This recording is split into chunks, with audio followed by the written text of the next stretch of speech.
చాలామంది meditation start చేయాలనుకుంటారు కానీ ఆన్లైన్లో different types of guided meditations లేదా వేరే వేరే యాప్స్ చూసేసరికి కన్ఫ్యూజ్ అయిపోతారు.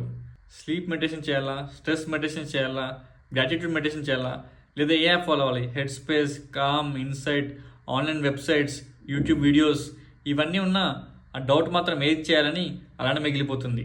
అందుకే చాలామంది అంటారు ఎన్ని చేసినా కానీ రిజల్ట్ రావట్లే అని చెప్పేసి. కానీ నిజం ఏంటంటే ఎన్ని టైప్స్ ఆఫ్ మెడిటేషన్స్ ఉన్నా, ఎన్ని టైప్స్ ఆఫ్ యాప్స్ ఉన్నా అన్నింటిలో కామన్ ఏంటంటే ప్రజెంట్ మూమెంట్. మనం ఐస్ క్లోజ్ చేసి మెడిటేషన్ చేసినప్పుడు ఏమవుతుందంటే మన మైండ్ ఫ్యూచర్ అయితే పాస్ట్ కానీ వెళ్తుంది, అది కామనే. కానీ మనం ఏం చేయాలంటే ఆ టెక్నిక్ని పట్టుకొని మన మైండ్ని ప్రజెంట్ మూమెంట్ పట్టుకురావాలి. ఇదే గైడెడ్ మెడిటేషన్ ప్రాక్టీస్. మన మైండ్ మళ్ళీ ఫ్యూచర్ అయితే పాస్ట్కి వెళ్తుంది, మళ్ళీ దాన్ని ప్రజెంట్ పట్టుకురావాలి. ఇది కంటిన్యూస్ ప్రాసెస్. మన మైండ్ని ప్రజెంట్ మూమెంట్ పట్టుకురావడమే గైడెడ్ మెడిటేషన్ ప్రాక్టీస్. కాబట్టి ఏ టైప్ ఆఫ్ మెడిటేషన్ ఫాలో అయినా, ఏ యాప్ ఫాలో అయినా కానీ ఒక్కటి గుర్తుపెట్టుకోండి, ప్రజెంట్ మూమెంట్.